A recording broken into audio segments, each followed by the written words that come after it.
and it and begin. Others who are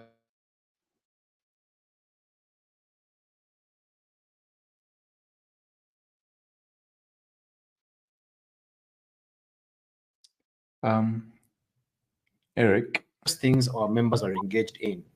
As a start, we hope to have one a month, and if interest picks up, increase the frequency. For now, we have sessions in October, November, and January, having skipped December. If you have a topic you would like to share with the rest of us, please fill in the form linked to in the chat. I'll paste the link into the chat, and I shall engage you on the same. For our inaugural webinar, we have David Kinyua of Mjenzi Cloud taking us through a cybersecurity awareness webinar. I will let him introduce himself and the topic before taking us through his presentation. Feel free to ask questions in the chat, which we are both monitoring and shall be responded to as they come through. Asanteni sana. Take it away, Bwana David. Thank you. Asante sana, Eric. My name is Kinyua, as Eric has said. I went to the Alliance High School. And I'm pretty sure it's going to be an enjoyable 45 minutes or so. So the way that I envision to take this is I'll flick through some simple slides and I'll talk through it. But the purpose of this is to try and provide some information about how you can increase your awareness on safety online, cybersecurity, as we like to call it.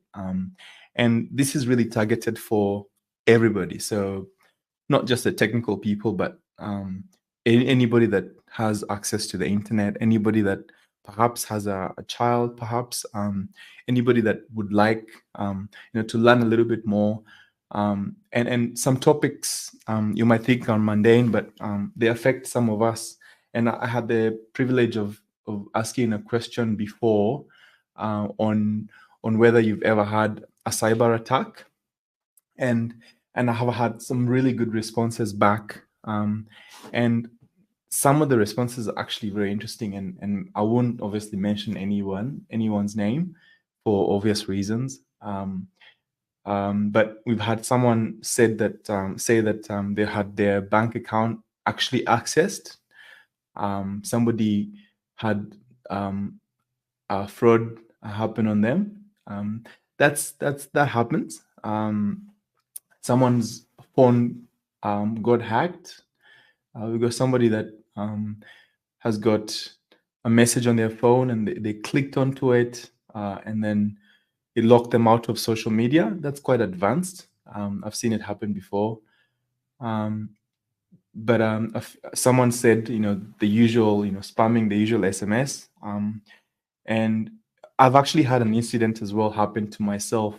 And this is interesting because, I think I know, tech, and I think I've been in the industry, but I was working for this company in the treasury department, and I was involved with, approving and looking at, invoices as they come through, and because, the corporate treasury for this company, is the one that is responsible for paying and, and checking that payments are done and made.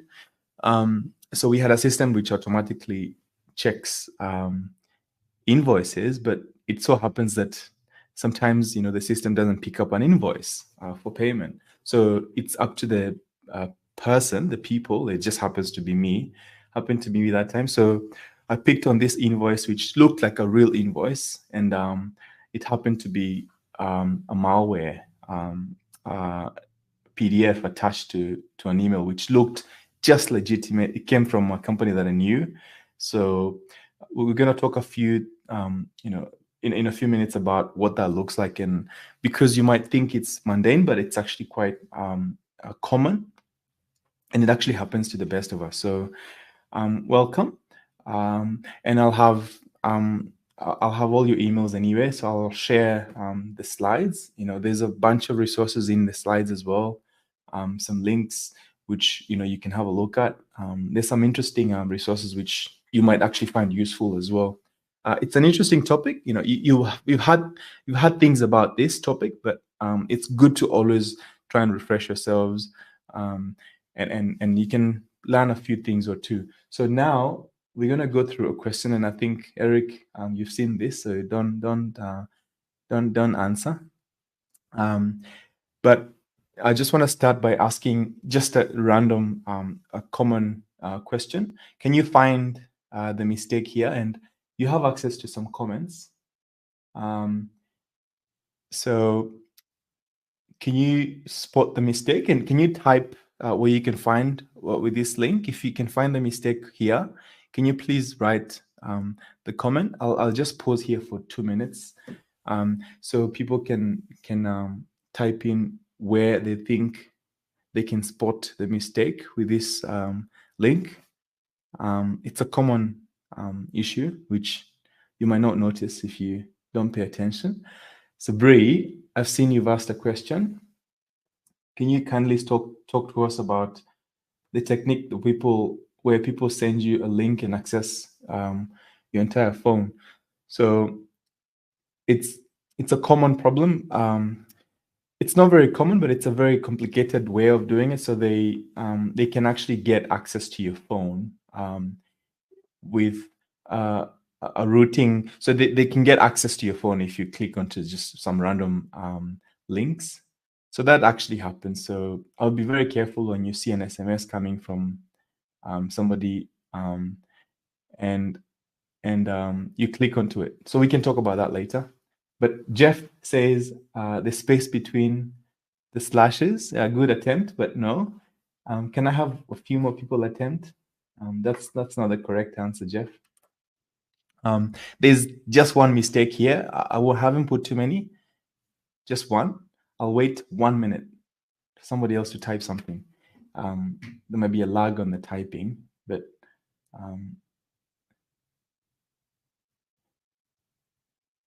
anybody else? I'm sure there's a few people on there. Can't tell how many people you are, but if there's nobody else typing anything, so the mistake here was that I have put in 2 words. THE is repeated twice, as you can see.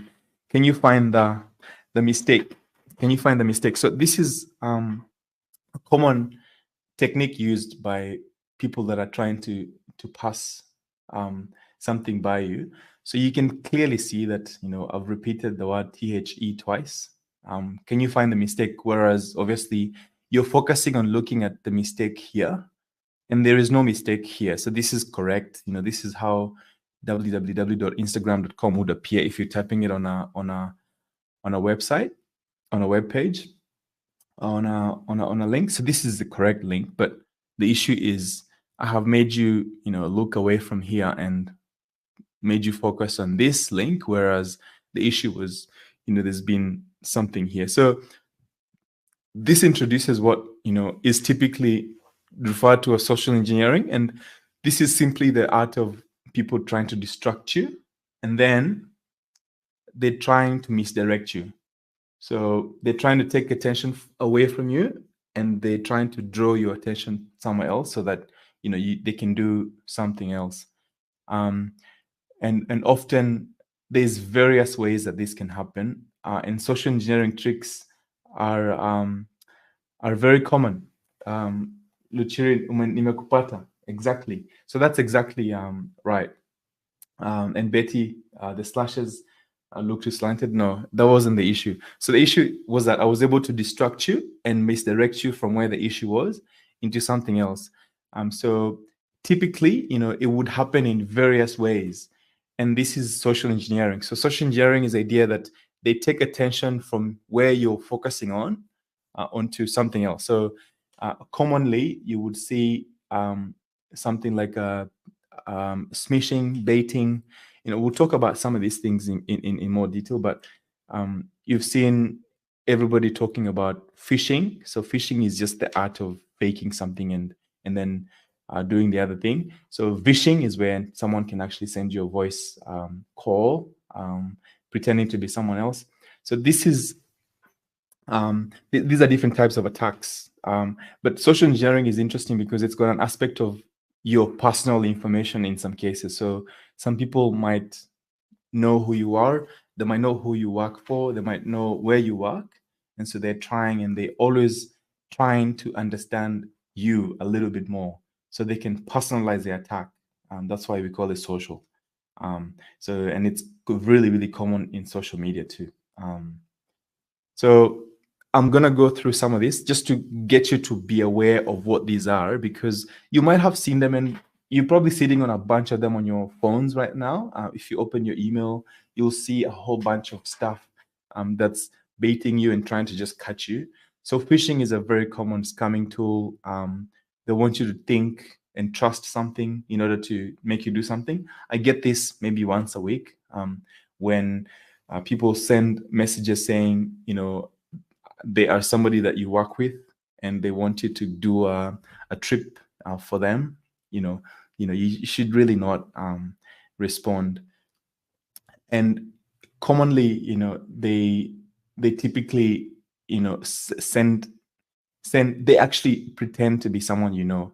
So you should just really, really careful, careful. So there's 7 types of these scams, and there's quite a few of them, and they keep increasing actually, and they keep getting smarter. You've all heard of the Nigerian princess anyway.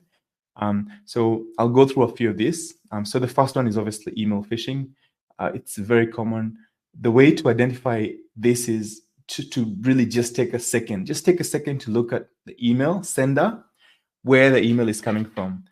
And typically, you're not going to get an email from Gmail looking like this.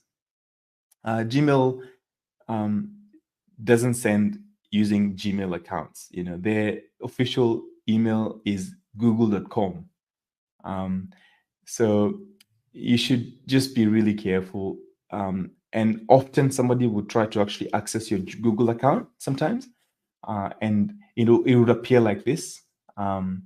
So there's often people that are trying to pass off as somebody or a reputable company like Google or Amazon or others. So critically, they try and make you, think that there's something wrong.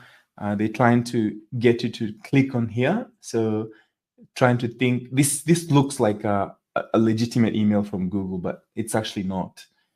So what they're trying to do is to get you to click here. So, and they put an alert, and you would definitely not want to click there.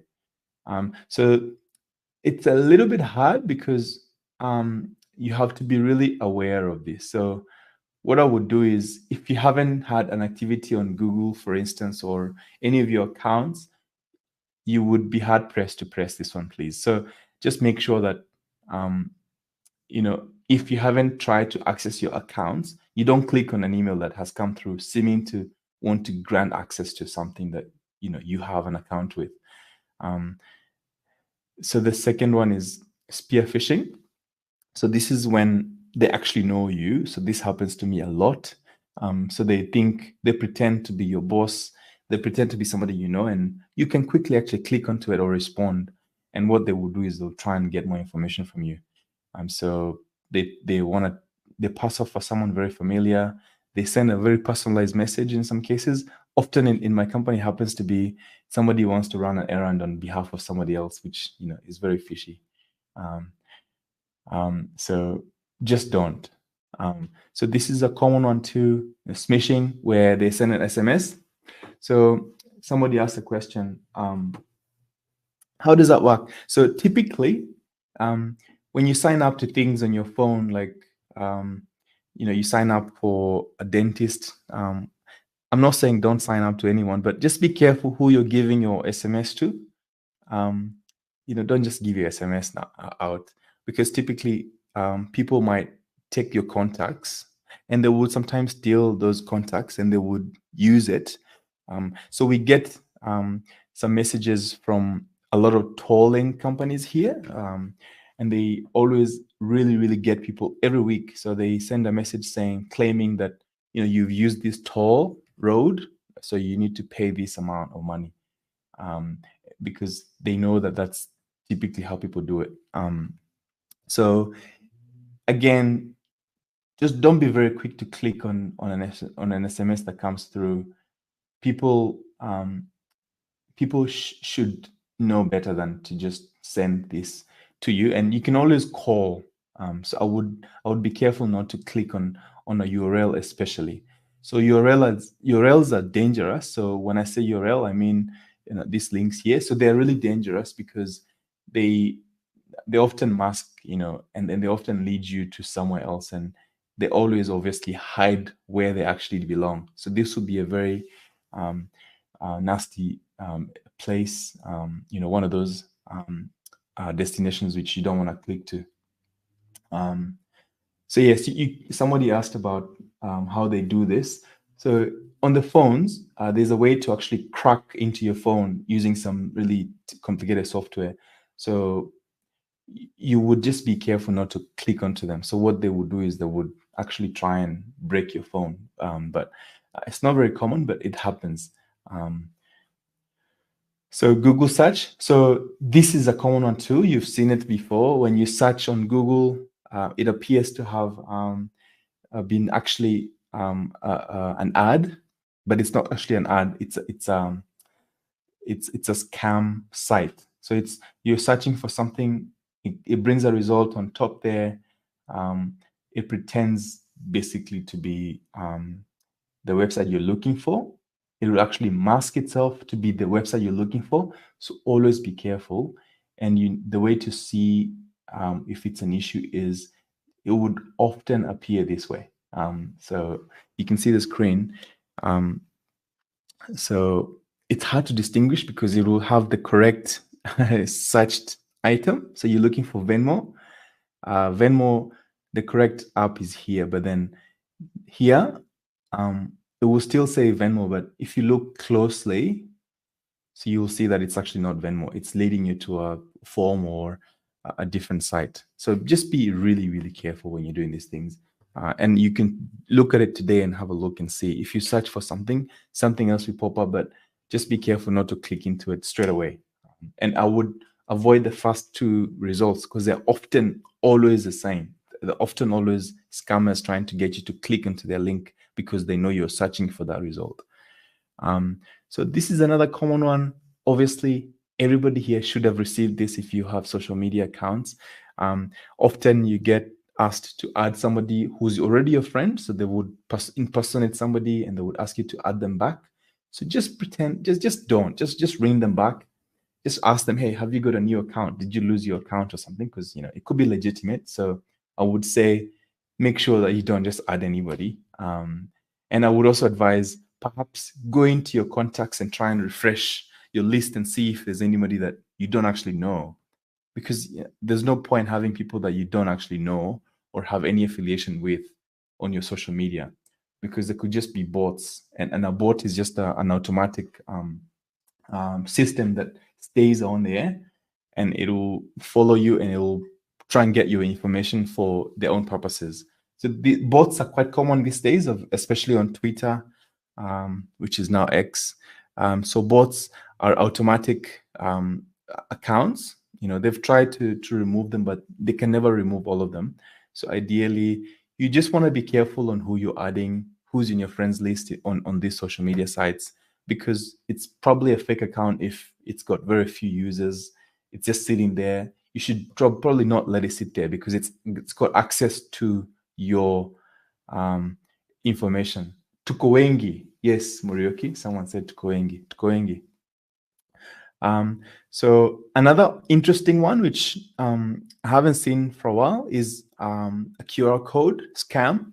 So you're just chilling, you're just thinking this is just a normal QR code. Don't just scan any QR code. Some QR codes are actually not legit, and they can perhaps lead you to funny places. It could just be a fake website as well. So if you want to buy something, just make sure you know where you're going to buy whatever you want to buy. So because they would pretend and they would make a fake site that looks exactly like where you're trying to get to. So if it's a pizza shop, maybe you don't really want to do that with a QR code. I would advise against scanning any QR code just randomly. You can scan it, but don't click into it. but I would advise against it anyway, because often it might just be fake. It could be fake. So you've seen this one before. You've been called from Kamete. I don't know how they get to randomize. So they probably randomize people's numbers and they just ring you from prison. You've probably come across this one. This happens to me, obviously, as well. I get voice phishing where they're trying to actually call you and trying to claim that they know you, or they know your account information, and they want to try and get some information from you. Maybe just ignore. And often it would actually come from, and it would impersonate the company. In most cases, it would actually impersonate the company. So you would be hard pressed, to answer it. But as soon as you sort of recognize that you're being asked for information, I would just hang up the phone. So the way to protect yourself, just don't be emotional about these things. Just think a little bit. Obviously, you're busy at work. You see an email coming through.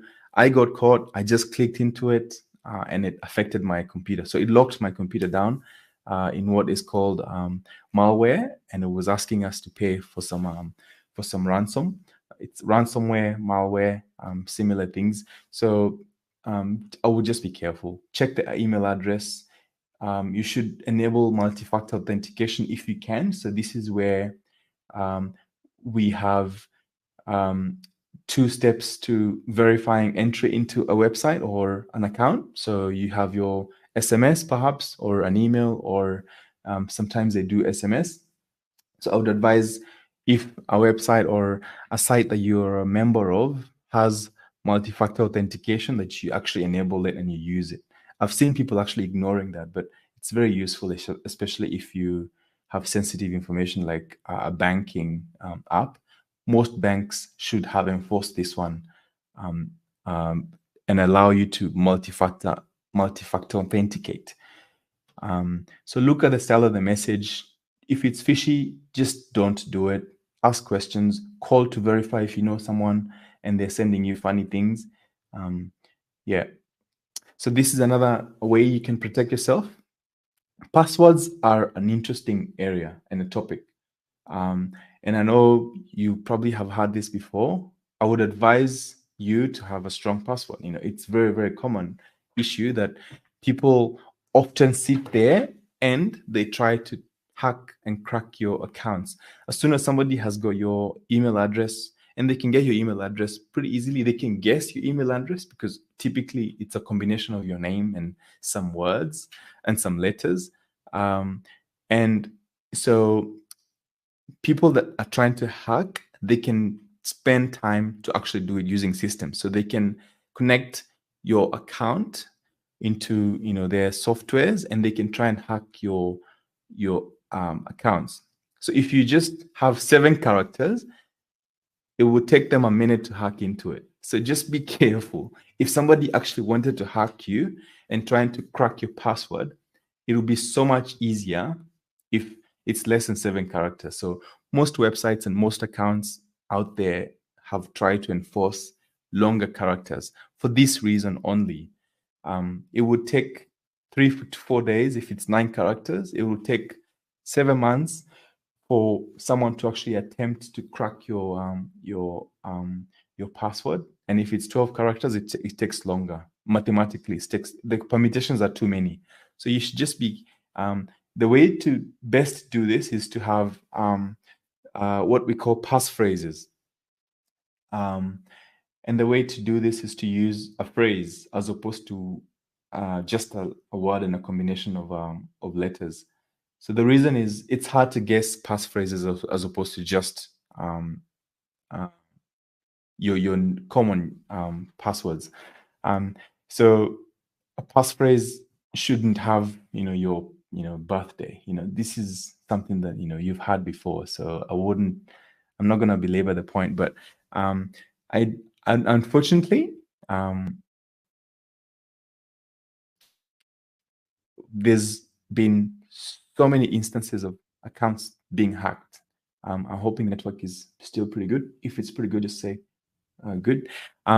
11 billion accounts were stolen from hacked sites and apps. This is still fresh. This is from last year. So if you think about this, that's a lot of passwords. So you can actually go onto this website. I'll send you the links, the presentation afterwards. But if you go to the website, have I been pwned? So with a P as opposed to an O. Have I been owned.com has got information on any leaked email. So if you think your account,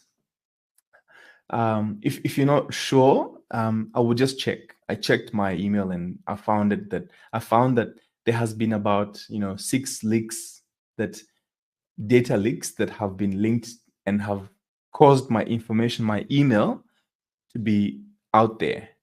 So if you find that your email address has been compromised too many times, I would try and change your email address. So this is a website. It's commonly available out there. I would say if you can have a look at this, it's worth having a look. I'll share this. I'm gonna just try and show you if I can as we speak now.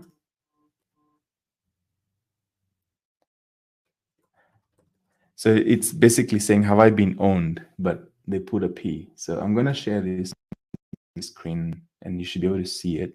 So if I put my password, I'm doing this live.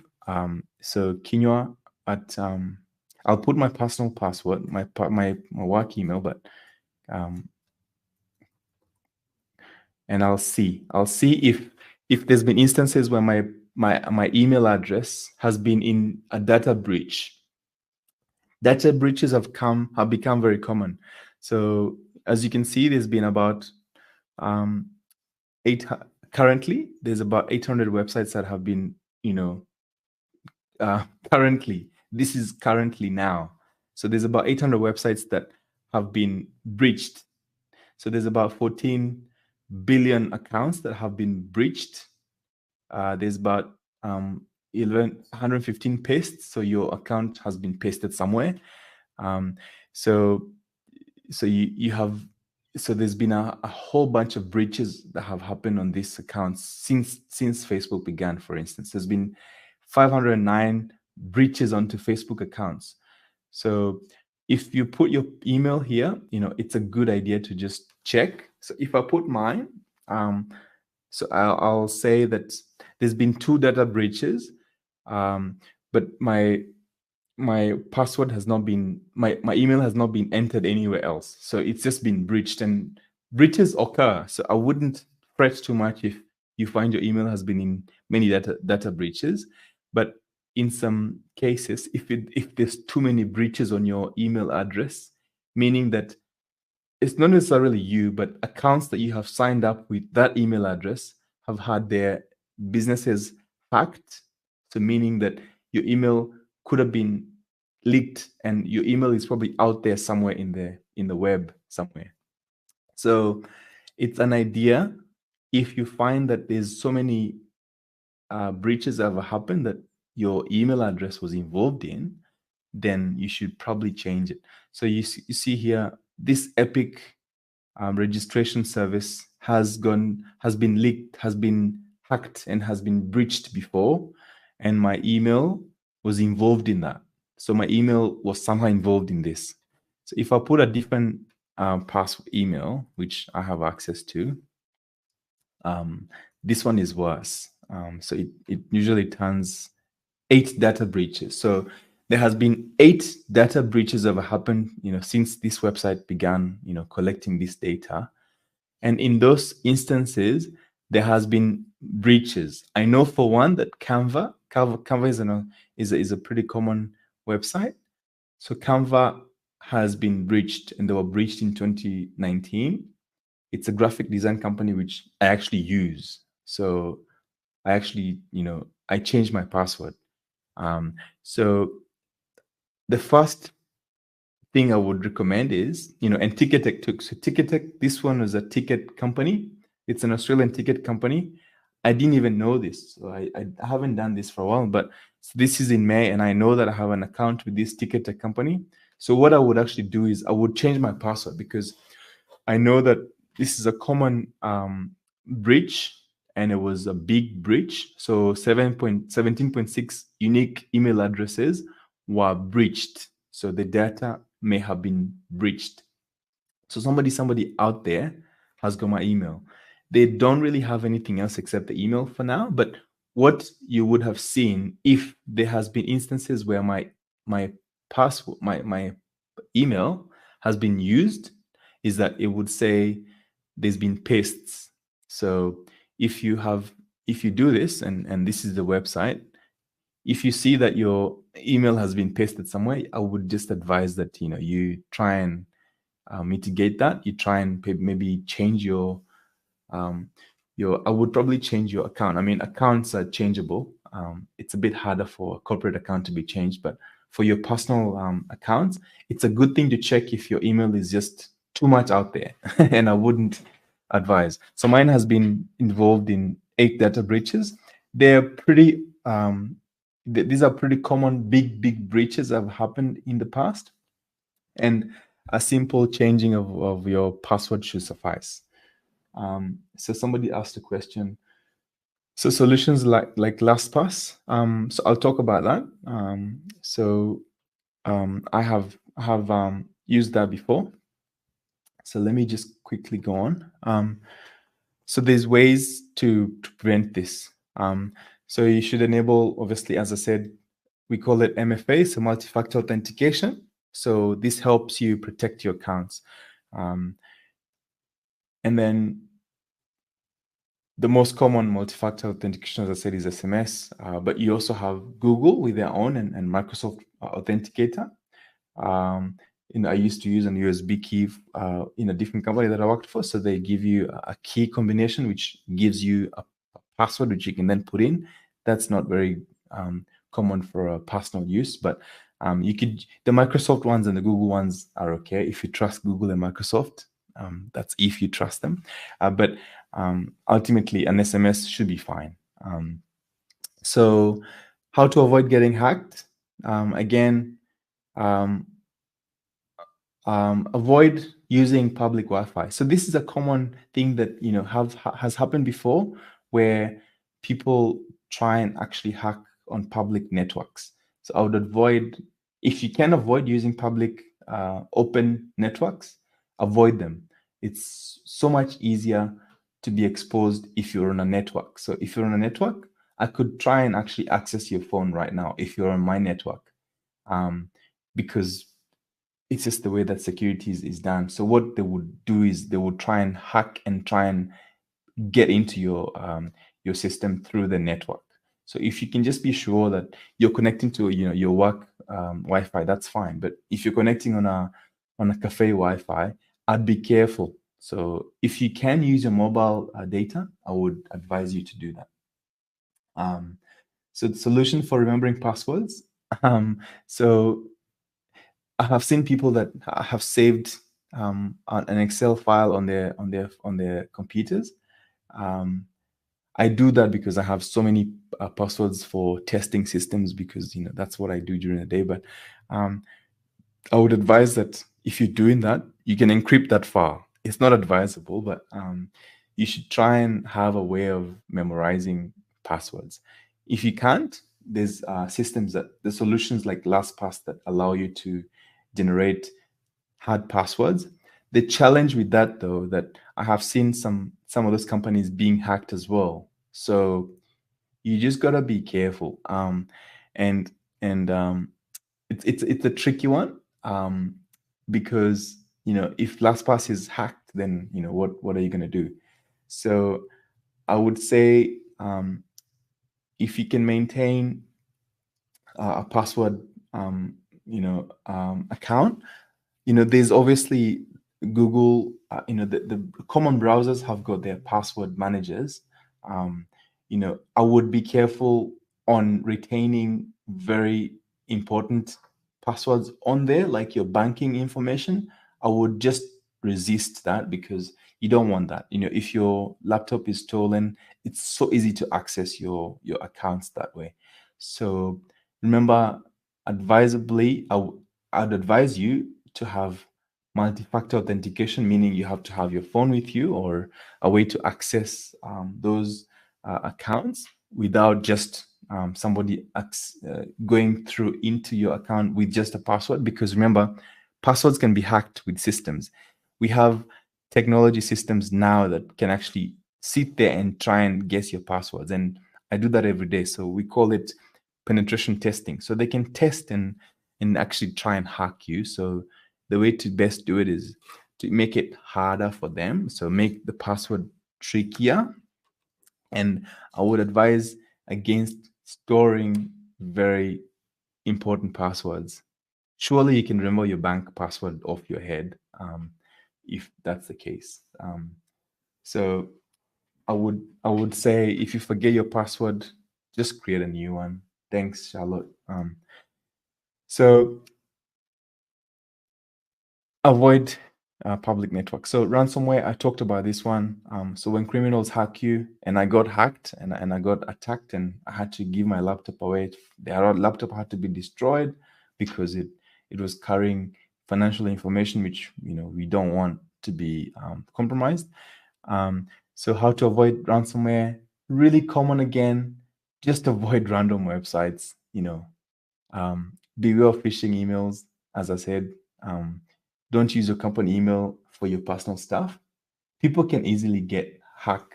People can easily guess your personal stuff. Then, if for instance you have to, if you use the same password, it's not a good idea. It's definitely not a good idea. And don't do what I do. So I sometimes store, because I have a lot of passwords, but they're mostly test passwords on a spreadsheet. So I would avoid that. But yeah. So again, I would avoid these things. Charging, your phone. Don't plug USBs that you just see anywhere. I don't know why you would do that anyway. So just don't do that. So you've seen this as well. Actually, somebody has had this happen to them on somebody that has signed up to this forum. So this is really advisable. You should try and make sure that your bank account is secure enough. Meaning, again, try multi-factor authenticating it, or just a very hard password. And often some companies are enforcing you to change your password every so often. So consider doing that if you can. So we're almost at the end, and then I'll have some questions, perhaps, if you have any. So if you have a question, just post it there. So again, I've talked about this before. You can avoid wire fraud. Don't take emails from Nigerian princes. It's a common annoying thing that keeps happening every now and then. I've had somebody send money to receive something, which is absurd. But unsuspecting people sometimes think that if you buy something, you should still send some more money to have it delivered. So, and that was quite unsuspecting of them. And they sent money to some people that they knew. So they social engineered, and they knew that somebody had bought something at a particular time, and they sent an email saying your item is on the way. Yet they actually knew what item was coming, and then they said, can you send us a little bit more money to actually release the goods? And they sent the money because it was actually correct. So the information was very correct. They had got the facts right. So hackers out there always try and get the facts as much as they can to the right thing. So call, verify, call, verify, call, verify. So if you're suspecting something, just call and verify. So there's some resources which I'll share. I'll share these ones on the. I'll send these slides along, so you can have a look. So there's some websites that have got some interesting, amazing resources. There's some really good resources for kids. So we haven't had much time to talk about this, but for kids, for parents that have kids, I would advise to do a few things like making sure that you're having some ways to control what's coming through your internet. And it's quite common nowadays to have these softwares. So if I'll send you a bit of a primer, which should have some information there. But it's a really, really advisable thing to try and limit what's coming through your internet. So it's a simple firewall software. Some of them are actually free and they're quite reliable. So what that would do is it would make sure that your kids are not getting access to fishy websites.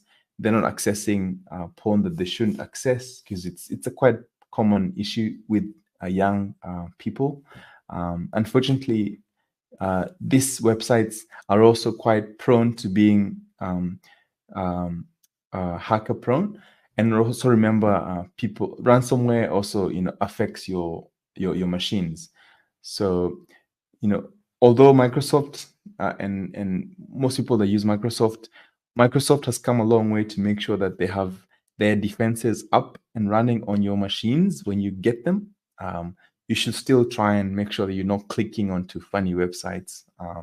Avoid clicking on banners. I know banners are trying to advertise, but just avoid clicking on banners. And unfortunately, kids don't know how to not click on banners, as you would know now, to avoid clicking on banners. So if you see fishy banners, just assume your kid is looking through this website and they click onto it. They would, inadvertently go onto websites that it shouldn't be accessing. So that's got some big implications. So salam, Tabitha. Salam. So there's some interesting facts. We went to Alliance, some of us, most of us. Some didn't, which is fine. But we have to end with a little bit of some facts, some data. And this was last year again. But out of all hacks that happened in that year, they were trying to just do a bit of research on why people actually hack. Why do people actually try and get information? One is obviously financial. They're trying to get a ransom. They're trying to get some money from you. So it happened for me. So they were trying to get some Bitcoins or whatever money they wanted for exchange of that. Unfortunately, if you pay this ransom, they would not necessarily always, return back your data or remove the virus. So you should not pay. You should try and always back up your data. So there's different ways to back up your information, and I would simply just use a physical backup if you can. I'm happy to take questions and help you just set up a physical backup. It's not, you don't have to pay anybody for that. So a physical backup is very easy to set up, but unfortunately, not everybody has got that set up. So there's some things you can do to protect yourself. And unfortunately, some of these things become really, expensive if you do lose the data. So what I would advise is, if your laptop has been ransom attacked, meaning you've clicked onto some websites, some PDF or something that has locked your machine. So we call it a BitLocker. So you should not really worry about paying anyone anything. You're not really going to get your stuff back. So what you should try and always do is try and have your backup. And if you work for a company, you should try and make sure that they do have somebody asked a question, which is distracting, but make sure that you have backups running. So I'm happy to take your questions on how to do that yourselves without having to incur costs. So somebody's asking, is it safe to perpetually generate new passwords because you forget it? It's safe to keep generating passwords as long as they're secure. It's okay to do that.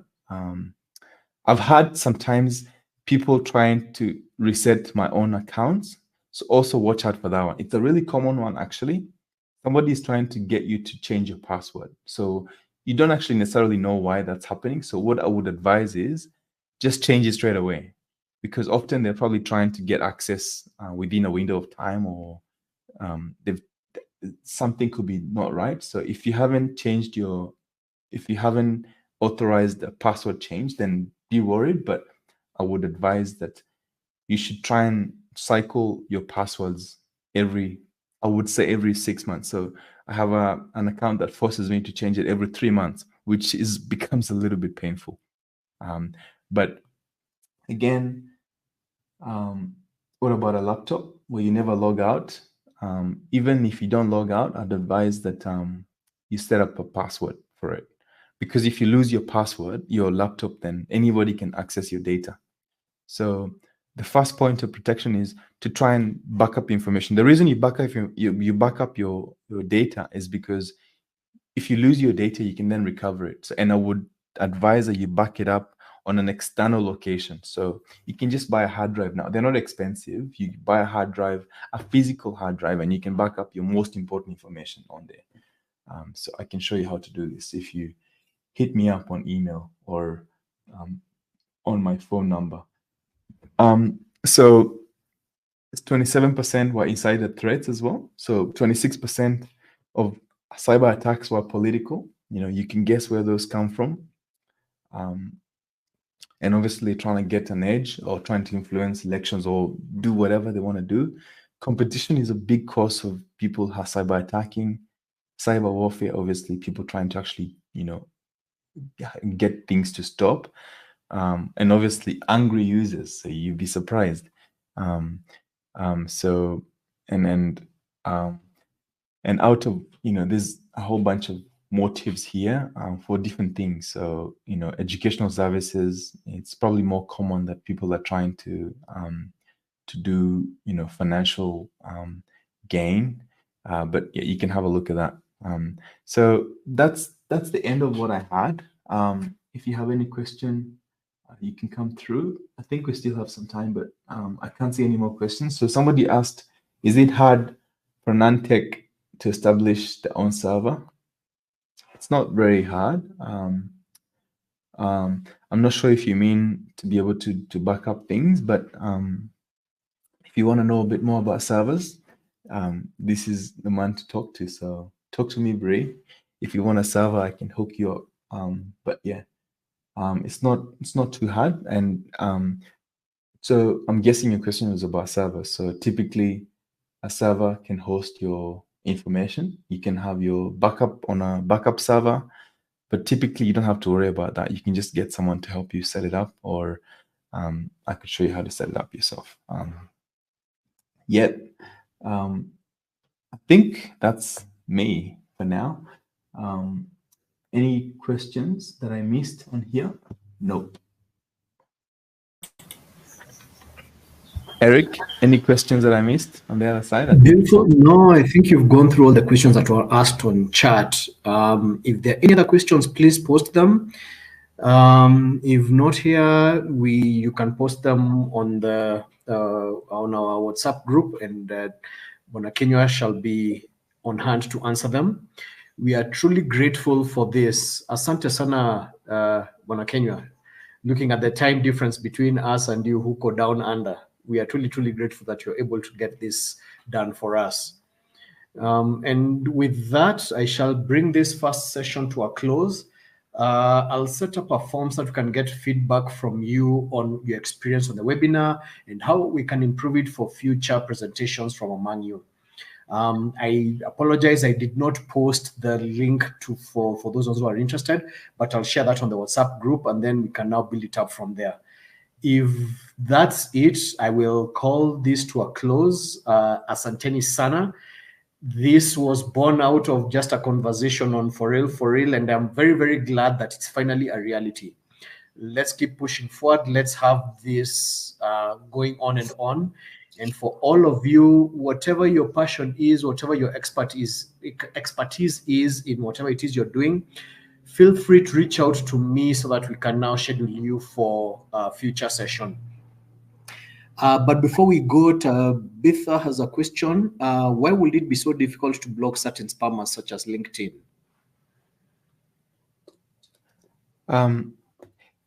It's very hard to block them because you don't control access. So LinkedIn, is the one that can do it. But then it's very hard to tell if an account is a spamming account or not. So ideally, I would say you just have to do the work yourself to make sure that somebody messaging you is not a spammer. And unfortunately, it happens commonly on the social media sites.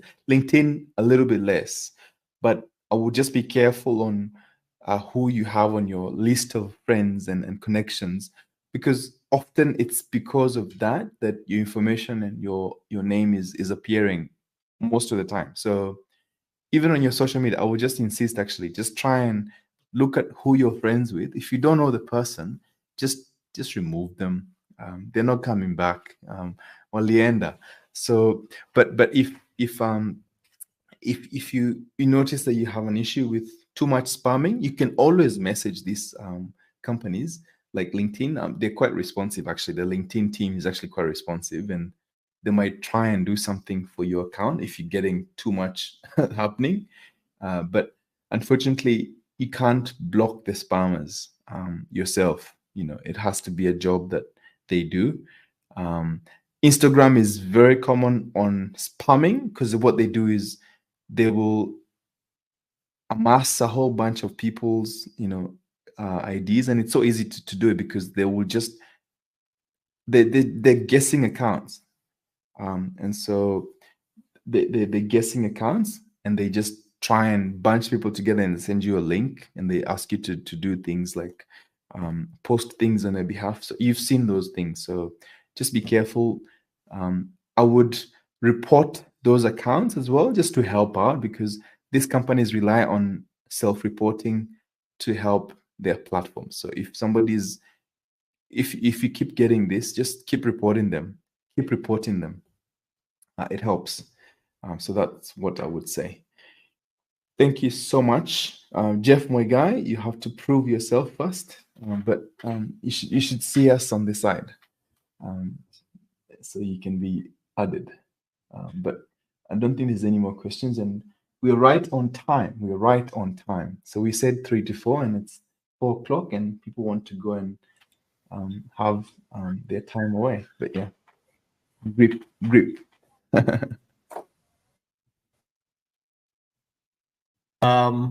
Next session.